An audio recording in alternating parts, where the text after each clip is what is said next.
All right, there was one more difficult term, not difficult, but one more term in our prototypical problem that we needed to handle, which was the integral over the divergence of the diffusive flux. So typically that term looks like this. We need to find a way to approximate this discretely for our for our cell. Okay, so again, the trick here is that I have a volume integral of something that involves the divergence. So that just screams, hey, use the divergence theorem. So again, we're going to use the divergence theorem here, and that's going to turn it into a surface integral instead. So the diffusive term now becomes a control surface issue, where we need to integrate over the diffusion coefficient times the gradient of phi dotted with n, the outward-facing unit normal, over the area of the control surface.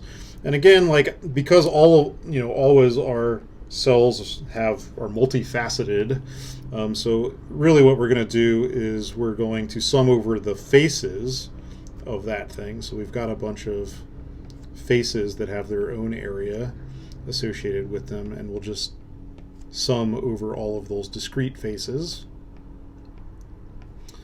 And then, the magic here, the thing that takes this from a continuous, so here this is really something that has to do with the continuous derivatives of phi integrated over the control volume. But what we're going to do is we are going to approximate this integral discretely based on what we know at the centroids. So how do we do that? Well, first we need to write an approximation of the integral over each face as the average diffusion coefficient, which may vary from location to location, times the average of the gradient dotted with n along that face. I'll write that as a bar over here, times the area of each face, and then sum that over all the faces. So like we did before, we can interpolate this.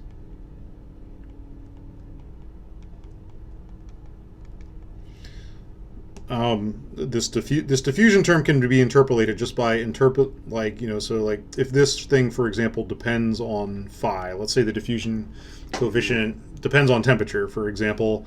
Then let's say this thing represents temperature. So you might calculate this at, let's say we have something that we're trying to write the conservation equation for. Let's call this the centroid. Let's call this the adjacent cell. Actually, I'm going to label them the other way. Let me fix this. Just to be the same as my notes, let me write this as the main cell and this as the adjacent cell. In which case, this is the unit normal, because it's the outward-facing unit normal. And, for example, if I know the diffusion coefficient here and here, I can just interpolate in between. And for that interpolations, actually, typically, you do end up using a central difference scheme here. Now, the tricky part here is that what I need to estimate is actually the gradient of phi dotted with n, located, averaged over this face. Now, I don't have the gradient of phi. That's not one of the things that I store. I only stored the value of phi at the two centroids. Let's say the centroid of the cell and the centroid of the adjacent cell as well. So I don't actually have this available. So typically what we do here is we'll just use a finite difference approximation to get this thing. So what this really means, by the way, so the gradient of phi dotted with n means, so that basically means the gradient in the direction of n.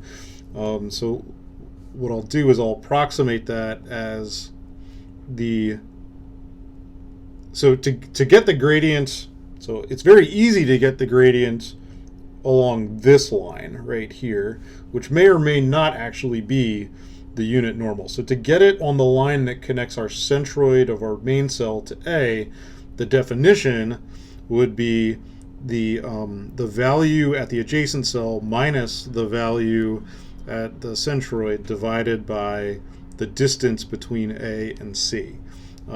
That would be not dotted with N, but actually dotted with the line connecting C to A. And if the distance here was small enough, that would be a second order accurate approximation, a finite difference, like central difference scheme.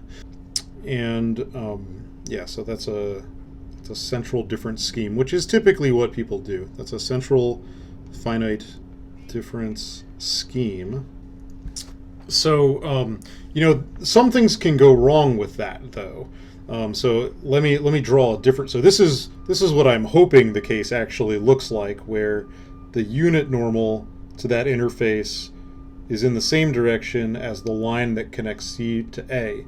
But some stuff can go wrong with that, right? So imagine, for example, that I have a set of triangles connected like this. These are two connected triangles, and if I draw their centroids, there's something like that. So in this case, so I don't know, let's call this one C and this one A. Then the line that connects them looks like this. But it's not collinear to the unit normal. And so in that case, actually, this will do a very poor, or potentially do a poor job of, you know, so what you're really calculating when you do this is the gradient in that direction.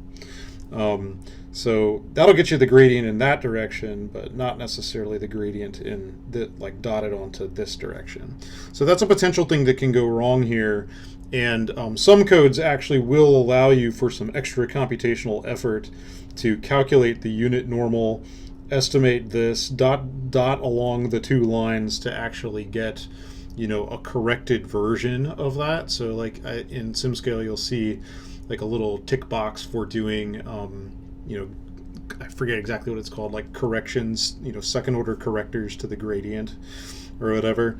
And so you can do that in order to improve that approximation if you have poorly shaped elements.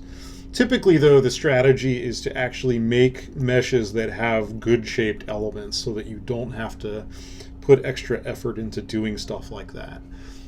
So let's talk about that now.